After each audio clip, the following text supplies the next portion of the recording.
ఓం గం గణపతయే నమః. స్వర్ణలక్ష్మీ నమస్తే అస్తు. పరబ్రహ్మ స్వరూపిణి రాజ్యం దేహి ధనం దేహి సర్వకామాంచ దేహి మే. సింహరాశి వారికి శ్రీ పరాభావనామ సంవత్సర విశేష శుభాకాంక్షలు. ఈ సంవత్సరంలో, ఈ నూతన సంవత్సరంలో స్వర్ణలక్ష్మి అమ్మవారు సింహరాశి వారందరికీ బ్రహ్మతత్వాన్ని ఇవ్వాలని చెప్పేసి నేను కోరుకుంటున్నాను. బ్రహ్మతత్వం అనగానే ఓమో ఇదేంటి బ్రహ్మ అని అనుకోవద్దండి. రకరకాల మంది రకరకాలుగా చెప్తూ ఉంటారు. ఇక్కడ బ్రహ్మతత్వం అంటే లక్ష్మీ అమ్మవారు బ్రహ్మ స్వరూపం అంటారు, అంటే ఆనందమైన స్వరూపం. దీని మీనింగ్ ఏంటంటే ఇక్కడ మనకి కొన్నిసార్లు మనకు కావాల్సిన వస్తువులు మనకి దగ్గరలో ఉంటాయి, కొన్నిసార్లు మనకు కావాల్సినవి కొంచెం దూరంగా ఉంటాయి, కొన్నిసార్లు మనకు కావాల్సినవి ఇమ్మీడియట్ గా వస్తాయి, కొన్నిసార్లు మనకు కావాల్సింది కొంచెం దూరంగా వస్తుంది. అలా దగ్గరగా ఉన్నా దూరంగా వచ్చినా గానీ ప్రతి సిచ్యువేషన్ లో కూడాను మనం అందరం ఆనందభరితంగా ఉండాలి, నవ్వుతూ ఉండాలి. సింహరాశి వాళ్ళు వాళ్ళ ముఖం పైన ప్రతి నిమిషం చిరునవ్వు ఉండాలి, ఆనందంగా ఉండాలి అనేదే ఈ భావన. ప్రతి దాంట్లో మనం అత్యంత పవిత్రమైన దృష్టితో చూడాలి, శోభాయమానంగా ప్రతిదీ మనకు కనపడాలి. ఈ యొక్క భావన మన దగ్గర ఉంటే అదే బ్రహ్మతత్వం, అదే బ్రహ్మ జ్ఞానం అంటారు. మనకి స్వర్ణలక్ష్మి అమ్మవారు మనందరికీ, పర్టికులర్ సింహరాశి వారికి అలాంటి ఒక తత్వాన్ని ఇవ్వాలి, ఒక జ్ఞానాన్ని ఇవ్వాలని చెప్పేసి మనం కోరుకుందాం. స్వర్ణలక్ష్మి అమ్మవారు ఈ రాశి వారికి రాజ్యం దేహి అంటే వీళ్ళకి ఒక స్టేటస్, పవర్, అథారిటీ, ఒక సింబల్, ఒక దర్పం, ఒక రాయాలిటీ లాంటి వీళ్ళు ఒక మాట మాట్లాడితే ఆ మాటకి 1,000 మంది కట్టుబడి ఉండాలి. అలానే వీళ్ళకి ప్రతిది కూడా అనుకూలంగా వెళ్ళిపోవాలి. వీళ్ళకి ఎదురనేది లేకుండా ఈ రాశి వాళ్ళు ఉండాలని చెప్పేసి ఇలాంటి ఒక గొప్ప సామర్థ్యాన్ని రాజ్యం దేహి అమ్మవారి ఇవ్వాలని చెప్పేసి మనం కోరుకుందాం. అంతేకాకుండా ధనం దేహి, ఈ రాశి వాళ్ళకి స్వర్ణలక్ష్మి కృపా కటాక్షం వల్ల ఇంట్లో ధనం ఉండాలి, ఆఫీస్కి వెళ్తే ఆఫీస్లో ధనం ఉండాలి, వాళ్ళు కనుక బ్యాగులు మోస్తూ ఉంటే క్యారీ బ్యాగులు వాటిలో ధనం ఉండాలి, ఆఫీస్ బ్యాగులు కనుక మోస్తూ ఉంటే అందులో ధనం ఉండాలి. ఒకవేళ షాపింగ్ వెళ్తే షాపింగ్ లో మీరు వాడే వాలెట్లో, యూపీఐలో ప్రతి దాంట్లో ధనం ఉండాలి, బ్యాంక్ అకౌంట్ లో ధనం ఉండాలి. ఇన్ కేసు మీరు కనుక మీ శత్రువు ఇంటికి వెళ్తే మీ శత్రువు ఇంట్లో కూడా ధన ప్రవాహమై ఉండాలి. అలా స్వర్ణలక్ష్మి అమ్మవారు ఈ రాశి వాళ్ళ ప్రతి ఒక్కరికి ధన వృష్టి చూపించాలని చెప్పేసి నేను కోరుకుంటున్నాను. అంతేకాకుండా స్వర్ణలక్ష్మి అమ్మవారు సర్వాంచ సిద్ధి సర్వకామాంచ దేహిమే, ప్రతి ఒక్కరికి వాళ్ళ మనసులో ఏదైనా గనక ఒక కోరిక కోరుకుంటే ఆ కోరుకున్న వితిన్ ఫ్యూ సెకండ్స్ లోనే అది నెరవేరాలి. అలాంటి ఒక గొప్ప శక్తి స్వర్ణలక్ష్మి అమ్మవారు సింహరాశి వాళ్ళందరికీ ఇవ్వాలని చెప్పేసి మనం కోరుకుంటూ శ్రీ పరాభావనామ సంవత్సరంలో సింహరాశి వారికి ఎలా ఉందో మనం చూద్దాం. సింహరాశి వారికి ఇందులో మఖ 1, 2, 3, 4 పాదాలు, పుబ్బ 1, 2, 3, 4 పాదాలు, ఉత్తర ఫస్ట్ పాదం అంతా సింహరాశిలో ఉంటారు. వీళ్ళకి రాజ్య పూజము మనం కనుక చూసుకుంటే ఈ ఒక్క రాశికే ఒక విశిష్టత ఉందండి. మీరు కనుక గమనించుకుంటే అది ఆదాయం 5, వ్యయం, ఆదాయం 5, వ్యయం 5, రాజ్య పూజం 7, అవమానం 7. అంటే వీళ్ళకి అన్ని సమంగా ఉన్నాయి. ఇలా ఈ 12 రాశుల్లో అన్ని సమానంగా ఉన్న ఒకే ఒక రాశి సింహరాశి అని చెప్పుకోవాలి. ఈ రాశి వాళ్ళకి గ్రహ యొక్క స్థితిని బట్టి మనం గమనించుకుంటే జూన్ మంత్ వరకు, అంటే మనకి గోదావరి పుష్కరాలు స్టార్ట్ అయ్యే వరకు ఒక రకంగా ఉంటుంది. అది స్టార్ట్ తర్వాత గురుడు చేంజ్ అవుతుంటూ దానికి కొంచెం డిఫరెన్స్ ఉండే అవకాశం ఉంటుంది. ఇందులో మన శని కనుక చూసుకుంటే వీళ్ళకి అష్టమ శని నడుస్తూ ఉంది. అయితే అష్టమ శని నడుస్తూ ఉన్నా కానీ గురువు యొక్క ప్రభావంతో దాని యొక్క ప్రభావం ఈ రాశి వాళ్ళు చాలా ఎక్కువ మందికి పడలేదు, చాలా మంది చక్కగానే ఉన్నారు. ఈ అష్టమ శని అంటే ఏంటంటే ఎప్పుడు ఏదో ఒక విధంగా మిమ్మల్ని ఒక ఆటంకాలు క్రియేట్ చేసే అవకాశం ఎక్కువ ఉంటుంది. ఆఫీస్ లోనో, ఇంట్లోనో, లేదంటే ధనం సంపాదించేటప్పుడు, ఫ్రెండ్స్, లేదంటే ఏదో ఒక విషయంలో మీకు ఏం చెప్తారంటే ఒక ఆటంకాలు. ఓకే, మీకు ఒక ఛాలెంజ్ అయిన సిచ్యువేషన్స్ ఉండే శని మిమ్మల్ని టెస్ట్ చేస్తూ ఉంటాడు. గుర్తుపెట్టుకోండి, శని మీ నుంచి ఒక డిసిప్లైన్ ని, మీరు చేసే పనిలో ఒక కన్సిస్టెన్సీని, మీ యొక్క హార్డ్ వర్క్ ని ఎక్స్పెక్ట్ చేస్తూ ఉన్నారు. ఈ 3 క్వాలిటీస్ ని చెక్ చేసిన తర్వాత శని మీకు రిజల్ట్ ఇస్తూ ఉంటారు. గమనించుకోండి, ఎప్పుడైతే మీరు రిజల్ట్కి వెళ్ళాలో మీరు డిసిప్లైన్ గా ఉండాలి, ఆనెస్ట్ గా ఉండాలి, కన్సిస్టెన్సీగా నిలకడగా మీ యొక్క పనిని మీరు చక్కగా చేసుకుంటూ పోతూ ఉంటే లాస్ట్ లో శని మీకు రిజల్ట్ ఇస్తూ ఉంటారు. అందుకని షార్ట్ కట్స్ లో అవి ఇవి కనుక చేస్తే రిజల్ట్ రాదు. ఎవరితో పడితే వాళ్ళతో ఫ్రెండ్షిప్ చేస్తే వాళ్ళతో మీ ప్రాబ్లమ్స్ వచ్చే అవకాశం ఎక్కువగా ఉంటుంది. ఎందుకంటే మీరు శని యొక్క స్కానింగ్ లో ఉన్నారు, ఆయన ప్రతిదీ స్కాన్ చేస్తూ ఉంటారు. అంతా హానెస్ట్ గా చక్కగా ఉంటే ఈ will give very good result. In case ఎక్కడన్నా తెలుసో తెలియక మిస్టేకులు చేస్తుంటే శని వాటిని మీకు ఎక్స్పోజ్ చేసి ఇది రాంగ్ అని చెప్పేసి మళ్ళా రివర్స్ డైరెక్షన్ తీసుకొచ్చి పెట్టే అవకాశం ఎక్కువగా ఉంటుంది. గురువు మీకు 11వ స్థానంలో ఉండటంతో స్థాన ప్రాప్తి అంటే చక్కగా మీ ప్రమోషన్స్ వచ్చే అవకాశం ఎక్కువగా ఉంటుంది. గురువు మీకు చాలా బాగా సపోర్ట్ ఇస్తూ ఉన్నారు. అయితే రాహు కేతువులు మీకు 7th హౌస్ లోను జన్మ రాశిలో ఉండటంతో కొంచెం వివాదాలు అయ్యే అవకాశం ఎక్కువగా ఉంటుంది, ఆర్గ్యుమెంట్స్ అయ్యే అవకాశం ఎక్కువగా ఉంటుందని గమనించుకోవాలి. మనకి మహర్షులు ఏం చెప్తారంటే శని 8వ స్థానంలో ఉంటే నానా కార్య విరోధచ్చ, అంటే ఏదైనా కనుక పని చేస్తూ ఉంటే అందులో మీకు అపోజిషన్ ఎక్కువగా ఉంటుంది, అబ్స్ట్రక్షన్స్ ఎక్కువగా ఉంటుంది, ఆపేవాళ్ళు ఎక్కువ ఉంటారని గమనించుకోవాలి. రెండోది అపమృత్యు భయం. ఇలా ప్రతి దాంట్లో మీకు ఈ సింహరాశి అంటేనే అన్ని పనులు నేను చేస్తున్నాను, అంతా నా విధంగానే ఉంది, ప్రతిదీ నా మీద ఆధారపడి ఉంది అని ఒక అథారిటేటివ్, ఒక రిస్క్ టేకింగ్ తీసుకుని ముందుకెళ్ళిపోయి ఒక తత్వం కలిగిన వాళ్ళు ఇలా ప్రతి దాంట్లో వీళ్ళకి ఆటంకాలు వస్తూ ఉండేసరికి వాళ్ళలో వాళ్ళకి ఇన్ఫీరియారిటీ కాంప్లెక్స్ గా ఫీల్ అయ్యి, ఇన్సెక్యూర్ గా ఫీల్ అయ్యి, అపమృత్యు భయం, అయ్యో అసలు ఉంటుందా పోతుందా, ఏంటి మనం చేసిన పని తలబెడింది అవుతుందా లేదా అన్న ఒక చాలా మంది ఏమంటారు నిరుత్సాహానికి గురే అవకాశం ఎక్కువగా ఉంటుంది. గుర్తుపెట్టుకోండి, శని ఎప్పుడు మిమ్మల్ని కాదనడు, అడిగింది ఖచ్చితంగా ఇస్తాడు. అయితే ఆయన ఇచ్చే ప్యాటర్న్ డిఫరెంట్ గా ఉంటుంది. నేను ఇచ్చే ప్యాటర్న్ మీరు ఫస్ట్ డిసిప్లిన్ గా ఉండాలి, హార్డ్ వర్క్ చేయాలి, ఆనెస్ట్ గా ఉండాలి. ఈ మూడింటి పారామీటర్ చెక్ చేసుకొని అన్ని మీరు సెక్యూర్ కరెక్ట్ గా ఉంటప్పుడు మాత్రమే రిజల్ట్ ఇస్తారు. శని కనుక రిజల్ట్ ఇవ్వడం స్టార్ట్ చేస్తే వేరే ఏ గ్రహం ఇవ్వనంతగా ఇస్తారు. అందుకని మీరు శని యొక్క స్కానింగ్ లో ఉన్నారు కాబట్టి ఈ టైంలో ఎంప్లాయ్మెంట్ విషయంలో, ధనం విషయంలో, పిల్లల విషయంలో మీకు చాలా టెస్టింగ్ పీరియడ్ ఉంటుంది. అయితే ఇది సింహరాశి కాబట్టి వాళ్ళకి సహజంగా ఆ బోల్డ్నెస్, సూర్యుడు వచ్చే స్థానంలో ఉండే రాశి కాబట్టి ఇలాంటివన్నీ చక్కగా మీరు చేసుకొని వెళ్తారని చెప్పేసి మీరు ఇలాంటి పరిస్థితులైనా చక్కగా అధిగమించేసి ముందుకెళ్ళిపోయే అవకాశం ఎక్కువ ఉంటుందని మనం తెలుసుకోవచ్చు. అయితే కొన్ని రకాలైన తమిళానికి సంబంధించిన గ్రంథాలలో సింహరాశి వారికి శని అంత ఎక్కువగా ఇబ్బంది పెట్టరు అని కూడా ఒక నానుడి ఉందండి. బట్ అది ఎంతవరకు అనేది అయితే చెప్పలేను. బట్ వేదిక ఆస్ట్రాలజీ ప్రకారం అయితే శనికి అలాంటి పక్షపాతం ఏమి ఉండదు, ఆయన డ్యూటీ 100% చేస్తారని కూడా స్క్రిప్చర్స్ లో ఉంది. అది అలా పక్కన పెడితే గురువు మీకు శని కనుక మిమ్మల్ని ఎలా టెస్ట్ చేస్తూ ఉన్నారు అంటే ఆ పెద్దానికి ఆపుతూ ఉన్నారు, గురువు మిమ్మల్ని ముందుకు లాగుతూ ఉంటారు. అంటే శని మిమ్మల్ని లాగుతూ ఉన్న బ్యాక్ కి గురువు మిమ్మల్ని ముందుకు తోస్తూ ఉన్నారు. ఫుల్ అండ్ పుష్ స్ట్రాటజీ అంటారు అనమాట మనకి మేనేజ్మెంట్ లో. ఇలా వీళ్ళకి గురువు వీళ్ళకి ఉండటం ఏమవుతుంది, యశో వృద్ధి అంటే కీర్తి ప్రతిష్టలు బాగుంటుంది, సర్వత్ర విజయము సుఖము.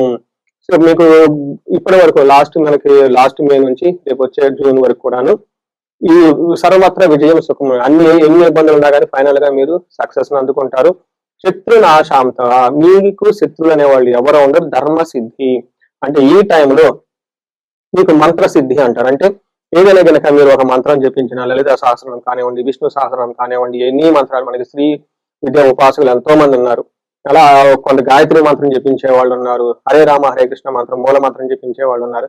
ఇలా రకరకాల మంది ఉన్నారు. ఈ రాశిలో వాళ్ళు కనుక ఈ సంవత్సరంలో అలా మంత్ర ఉపదేశం జరిగిన వాళ్ళు కనుక మంత్రం చెప్పిస్తే ఆ మంత్ర అనుష్ఠాన దేవత వాళ్ళకి ఖచ్చితంగా సిద్ధించి ఎన్నో రెట్లు హెల్ప్ చేసే విధంగా ఉంది ఈ రాశి వాళ్ళకి. అలానే రాశి వాళ్ళకి పెళ్ళయ్యే అవకాశం ఎక్కువగా ఉంటుంది, పిల్లలు పుట్టే అవకాశం ఎక్కువగా ఉంటుంది, సోదరి నుంచి మంచి సపోర్ట్ ఉంటుంది. అయితే ఇదంతా మనకి ఎక్కువగా హైలీ పాజిటివ్ మనకి బిఫోర్ మనకి కృష్ణ పుష్కరాలు, గోదావరి పుష్కరాలు వచ్చే టైంలో ఉంటుంది. అయితే ఇప్పుడు శని కొంచెం మారటంతో ఇంత ముందు లేనంత స్మూత్ గా వెళ్ళే అవకాశం ఉండదు. కానీ ఓవరాల్ గా ఎడ్యుకేషన్ కి సంబంధించిన విషయాల్లో బాగుంటుంది, మనకి హెల్త్ విషయంలో అయితే బాగుంటుంది. బట్ ఎక్కడ ప్రాబ్లం అంటే స్థాన భ్రష్టం దారిద్ర్య శుభమోలో వ్యయకృత్ అంటారు. అంటే ఈ రాశి వాళ్ళు శుభకార్యాలు విపరీతంగా చేయటం వల్ల విపరీతంగా ధనం ఖర్చు అయ్యే అవకాశం ఎక్కువ ఉంటుంది. సడన్ గా పెళ్లి చేయటమో, ఇల్లు కట్టడమో, లేదంటే ఏదైనా కనుక ఒక పెద్ద పనిని తలపెట్టేసి దానికి చాలా డబ్బు అయితే కావాల్సి ఉంటుంది. టోటల్ గా చూసుకుంటే పదవిలో కూడా అంటే ఏదైతే పనులు చేస్తూ ఉన్నారో అందులో కొంచెం అవమానాలు ఎదుర్కొనే అవకాశం ఉంటుందని గమనించుకోవాలి. ఇది కూడాను గోదావరి పుష్కరాల తర్వాత రాహుకేతువులు మీకు సింహరాశికి ఎదురుగా ఉన్న కుంభరాశిలో ఉండటం వల్ల ఏమవుతుంది అంటే వీళ్ళకి ఆ సర్వ ధన ధాన్య ఫలం స్వల్పం అంటారు. అంటే వీళ్ళకి ఏదైనా కనుక పని చేస్తే ఆదాయం ఖచ్చితంగా ఉంటుంది. అయితే ఇంతకుముందు 100 రూపీస్ వచ్చే చోట ఈ గోదావరి పుష్కరాల తర్వాత 80 రూపీస్ ప్రాఫిట్ వచ్చే అవకాశం ఎక్కువగా ఉంటుంది. అంటే అనుకున్నంత ఎక్స్పెక్టెడ్ విధంగా ప్రాఫిట్స్ అయితే రావు. అయితే అది కూడా మీకు టెంపరీ కాబట్టి మీ యొక్క ఎఫర్ట్ ని మీరు చక్కగా సిన్సియర్ గా పెట్టుకుంటూ పోతే ఎప్పుడైతే జనవరి తర్వాత ఈ రాహుకేతులు మారడంతో మీకు చక్కగా బాగా అభివృద్ధి వచ్చే అవకాశం ఎక్కువగా ఉంది. సో చూశారు కదండి, ఒక గ్రహాల ప్రకారం కనుక చూసుకుంటే ఈ సింహరాశి వాళ్ళకి ఎలా ఉందో మనం చూసాం. ఇప్పుడు నక్షత్రాల ప్రకారం చూద్దామండి. సింహరాశిలో మఖ, పుబ్బ, ఉత్తర 3 నక్షత్రాలు ఉంటాయి. మఖా నక్షత్రం ఇది చాలా చాలా ఇంపార్టెంట్ నక్షత్రం. టోటల్ 27 నక్షత్రం ఏదైనా ఒక నక్షత్రం చాలా ఈజీగా త్వరగా ఇది పవర్ స్టార్ అని కూడా అంటారు. రిజల్ట్ ఇచ్చే నక్షత్రం ఉంది అంటే అది మఖార నక్షత్రమే. ఎందుకు అని అడిగితే మీరు ఇందులో మనకి పితృదేవతలు ఎక్కువగా సంబంధించిన నక్షత్రం ఇది. ఈ టైంలో పితృదేవతల వల్ల ఆశీర్వాదం వల్ల లేదంటే పితృదేవతలకు సంబంధించిన పనులు చేయటం వల్ల చాలా చక్కగా వృద్ధి వచ్చే అవకాశం ఉంటుంది. ఈ నక్షత్రం వాళ్ళకి రాజు సమాన సౌఖ్యం అంటే వీళ్ళకి ఒక లగ్జరీ కంఫర్ట్ లాగా ఉంటుంది. పట్టాభిషేకం, మంచి మంచి ప్రమోషన్స్ వచ్చే అవకాశం ఉంటుంది. ధన వృద్ధి, ఈ టైంలో వీళ్ళకి ధనం కూడా చక్కగా వృద్ధి చెందుతుంది అని గమనించుకోవాలి. ఒకే ఒక విషయంలో జాగ్రత్తగా కేర్ఫుల్ గా ఉండండి. పరాభవము లేదంటే పరవాసము లేదా భయము అని చెప్తూ ఉంటారు. నేను మొదట్లో చెప్పాను ఈ అష్టమ శని ప్రభావంతో కొంచెం భయం పడే పరిస్థితులు ఎక్కువగా ఉంటుంది కాబట్టి, అయితే అది భయమే, అనవసరమైన మీ అపోహే కాబట్టి దాని గురించి మీరు ఎక్కువ టెన్షన్ అవసరం లేదు. ఎక్కడైనా కనుక ఏదైనా సిచ్యువేషన్ లో భయం పడే సంఘటనలు కనుక మీరు అనుకుంటే అది మీకు టెంపరీ ఉండే సుఖ ఇవంతా ట్రబుల్స్ అనుకోండి. కొంచెం తర్వాత మీకు ఆటోమేటిక్ అంతా ఫేవరబుల్ అవుతుందని గమనించుకోవాలి. అలా విధంగా పూర్వ పాల్గొనే నక్షత్రం లేదంటే పుబ్బా నక్షత్రం అంటే వీళ్ళకి రాజ సమాన సౌఖ్యము, ధన వృద్ధి, ధనలాభము, సుఖము, పట్టాభిషేకము, తర్వాత ఆరోగ్యం అద్భుతంగా ఉంటుంది. అయితే వీళ్ళకి ఒకే ఒక విషయంలో జాగ్రత్తగా ఉండాలి. వీళ్ళు భయపడే అవకాశం ఎక్కువగా ఉంటుంది. భయం కొలిపే చుట్టూ సంఘటనలు చుట్టూ జరుగుతూ ఉంటాయని కూడా గమనించుకోవాలి. ఉత్తర పాల్గొనే నక్షత్రం వాళ్ళకి రాజ సమాన సౌఖ్యం, రాజులాగా చక్కగా ఎంజాయబుల్ గా ఉంటారు. ధనలాభం ఉంటుంది, సుఖం ఉంటుంది, హెల్త్ బాగుంటుంది. వీళ్ళకి కూడా శని యొక్క ప్రభావం చేత వీళ్ళ చుట్టూ జరిగే సంఘటనలకి అనవసరంగా వీళ్ళు కలసి చెంది భయపడే అవకాశం ఎక్కువగా ఉంటుంది. చూశారు కదా, మై ఫేవరెట్ రాశి సింహరాశి వాళ్ళకి శ్రీ పరాభావనామ సంవత్సరంలో ఎంత బాగుందో చూసుకున్నారు. అయితే ఇది ఏమి నాటి అష్టమ శని ఉన్నది అన్నది మాత్రం నిజం. దీనితో అది దాని వల్ల కొంచెం స్లోగా ఉంటుంది. గురువు కూడాను గోదావరి పుష్కరాల తర్వాత కొంచెం మీకు స్లోని కలగజేసే అవకాశం ఎక్కువగా ఉంటుంది.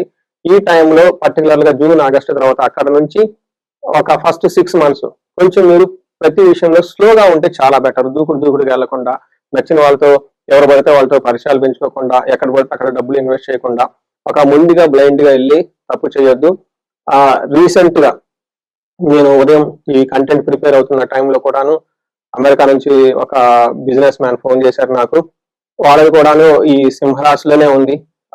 ఏమంటే నా వేరే ఛానల్లో నచ్చి వీడియోలు చూసి కాల్ చేశారు. వెంటనే మీరు చెప్పినవి చాలా వరకు నా దగ్గర జరుగుతూ ఉన్నాయండి. అనవసరంగా నేను డబ్బులు ఎక్కడో ఇన్వెస్ట్ చేయాల్సి వచ్చింది. అది దాని యొక్క మీరు చెప్పిన దాని యొక్క ఇంపాక్ట్ నాకు తెలుస్తూ ఉంది అని వాళ్ళు చెప్తూ ఉన్నారు. చాలా సంతోషం వేసింది. అలా ఒక అమెరికాలో బిజినెస్ పీపుల్ బాగా ఎస్టాబ్లిష్ అయిన వాళ్ళు 23 years నుంచి నాకంటే పెద్దవాళ్ళు బాగా వయసులో కాల్ చేసి ఇలా ఫీడ్బ్యాక్ ఇవ్వటం, మ్యాచ్ అయింది అనుకోవటం, ఇలా ఈ యొక్క గ్రహస్థితులను మనం చెప్పుకున్న దాన్ని బట్టి అనుకూలంగా ఉన్న టైంలో చక్కగా ఫాస్ట్ కాలండి. ఎక్కడైతే ప్రతికూలంగా ఉందో కొంచెం ఆగండి, స్లో డౌన్ అవ్వండి. అయితే ఈ రాశి వాళ్ళకి పరిహారాల కింద చూసుకుంటే శని పిప్పలాద స్తోత్రం అని ఉంటుందండి. ఇది యూట్యూబ్ లో కానివ్వండి, గూగుల్లో కానీ చేసుకుంటే మీకు ఈజీగా వస్తుంది. 4-5 లైన్లు ఉంటుంది. చాలా చాలా చిన్న శ్లోకం. ఉదయం సాయంత్రం చక్కగా భక్తిగా చదువుకుంటూ ఉండండి. హనుమాన్ చాలీసా రెగ్యులర్ గా చదువుకుంటూ ఉండాలి. వీటితో పాటు మీకు శని పాశుపత అభిషేకం లేదా శనికి సంబంధించిన సంపూర్ణ శాంతి పూజలు అంటారు. అంటే శని గ్రహానికి జపాలు, దానాలు, తర్పణాలు, హోమాలు ఇలా ఒక చేసే ప్రక్రియ ఉంటుంది. ఈ ప్రక్రియ ద్వారా శని పెట్టే ఇబ్బందులను చాలా తగ్గించుకోవచ్చు. అలానే వీళ్ళకి తమిళనాడులో పాండిచేరి దగ్గర తిరునల్లారని ఒక క్షేత్రం ఉంటుంది. ఖచ్చితంగా దర్శనం చేసుకోండి. ఇంతవరకు చాలా బాగుంటుంది. ఇంతే కాకుండా వీళ్ళకి 7th house లో లగ్నంలోకి రాహుకేతులు ఉండటంతో సుబ్రహ్మణ్యేశ్వర స్వామి మూల మంత్రం కానివ్వండి, సుబ్రహ్మణ్యేశ్వర స్వామి ఎక్కువగా దర్శించుకోవటము, దుర్గాదేవిని దర్శించుకుంటూ దుర్గాదేవి మంత్రాన్ని దుర్గా సప్తాస్లోకి లేదంటే దుర్గా కవచం ఇవి చదువుకుంటూ ఉంటే చాలా బాగుంటుంది. వీటితో పాటు ఇదంతా మనకి గోచారం యొక్క దాన్ని బట్టి. ఇన్ కేసు ఎవరికైనా వాళ్ళ యొక్క ఇండివిజువల్ జాతకంలో వాళ్ళ లైఫ్ 35 to 45 ఉంది అనుకుంటే ఈ 35 to 40 or 45 ఉన్న ఏజ్ గ్రూప్, దీన్ని మిడిల్ ఏజ్ గ్రూప్ లేదా మిడిల్ ఏజ్ అంటూ ఉంటారు. ఎక్కడైనా కనుక గ్రోత్ డౌన్ గా అనిపించింది, ప్రాబ్లమాటిక్ గా అనిపించింది, అనుకున్నంత ఫ్లో మాకు లేదు అనుకుంటే ఇండివిజువల్ జాతకం చూపించుకోవడం చాలా చాలా ఉత్తమం. ఎందుకు అంటే ఈ టైంలో మీకు పూర్వజన్మ నుంచి వచ్చిన కొన్ని బ్లాకేజెస్, కర్మలు మీ గ్రోత్ ని అడ్డుపడుతూ ఉంటాయి. గమనించండి, ఈ టైంలో వాటిని మనకి శాపాలు అంటారు. అంటే పితృశాపం, బ్రహ్మశాపం, మాతృశాపం, స్త్రీ శాపం, లైక్ బ్రహ్మశాపం, గురుశలో రకరకాల శాపాలు ఉంటాయి. 11-13 రకాల మామూలు పాపులర్ అయిన శాపాలు ఉంటాయి. వీటిలో ఏమైనా గనక మీకు ఉండి అడ్డుపడుతున్నాయా అని గమనించుకొని ఆ బ్లాకేజెస్ ని తొలగించుకోవడం చాలా చాలా ఉత్తమం. దీనితో పాటుగా మీ యొక్క గ్రహాలు, మీ ప్యాటర్న్, మీ యొక్క హారోస్కోప్ లో ఉన్న గ్రహాల ప్యాటర్న్ ఏదైనా గ్రహం కనుక మీకు దోషపూరితంగా ఉండి షష్టమంలోనో హస్తమంలోనో ఉండి ఆ దశలు అంతర్దశలు మీకు నడుస్తూ ఉంటే లేదంటే మీకు కాలసర్ప దోషం ఇలాంటి రకరకాల దోషాలు ఏమైనా కనుక ఉంటే అవి చూసుకొని వాటిని ప్యూరిఫై చేసుకొని చక్కగా తగు పరిష్కారాలు చేసుకుంటూ ఉంటే ఈ రాశి వాళ్ళకి 10 లైఫ్ లో ముందుకెళ్ళే అవకాశం చాలా ఎక్కువగా ఉంటుంది. ఈ రాశి వాళ్ళకి అష్టైశ్వర్యాలు కలగాలని, భోగభాగ్యాలు కలగాలని శ్రీ పరాభావన సంవత్సరంలో వీళ్ళు అత్యంత మీకు చాలా బాగుంది. రాజసమాన సౌఖ్యం, పట్టాభిషేకం ఇవన్నీ ఉన్నాయి కాబట్టి మంచి మంచి పోస్టులు మీరు అలంకరించుకొని హ్యాపీగా ఉండాలని చెప్పేసి నేను కోరుకుంటున్నాను. నమస్తే.